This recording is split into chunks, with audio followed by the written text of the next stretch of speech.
the devil and Satan, and he bound him for 1,000 years.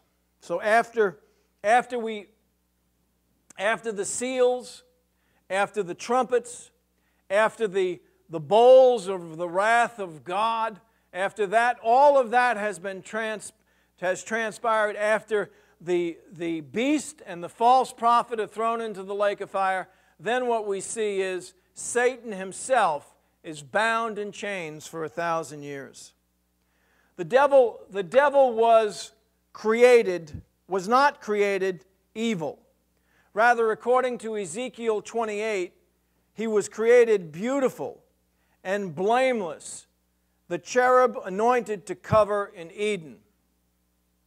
He did not become evil until he was in the garden. When he was first in the garden, you read Ezekiel 28, this explains it to you. He was beautiful. He was God's, he was one of God's. He was holy. He was right. He was placed in the garden to cover, to guard over it. But he allowed himself to become prideful and jealous of his Creator. His fall seems to be simultaneous with the fall of Adam and Eve. For after their sin is when the devil is cursed. He's not cursed before then.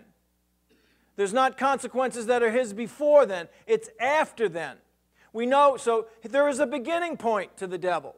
He was not created evil. That's not the way he was created. He became evil because he was lifted up with pride. He was given free will, as spirit beings are, as human beings are. He was given free will, self-determination. He became prideful because he was so beautiful. And he was given so much authority. He became prideful. He became jealous of God, and he tried to take the place of God. And that's when evil came into him. And the way that he tried to do this was by stealing Adam and Eve away from God.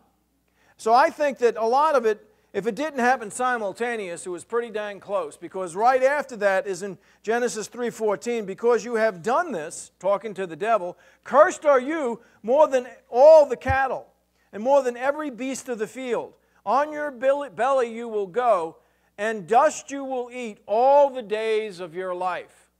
When people say to you, when you're witnessing to them, why did God create the devil? The answer is, God did not create the devil. He created a beautiful cherub and gave him free will, and he decided by his own self-determination to do evil. And then you got that whole thing, how fundamental. I mean, we have to understand that principle. You have to grab hold of it, and you have to have that be, if you're going to understand love and faith and all that's happened in human history, and spiritual history for that matter, if you're going to understand what happened, you've got to understand free will. That God has made that the foundation of love and faith. Man has free will, and angels have free will, and God is not going to violate free will. There is, to the extreme, I mean, God is so committed to that He allowed the cherub to become the devil. And He allowed Adam and Eve to choose and to fall and to have what we have today, because He honors free will.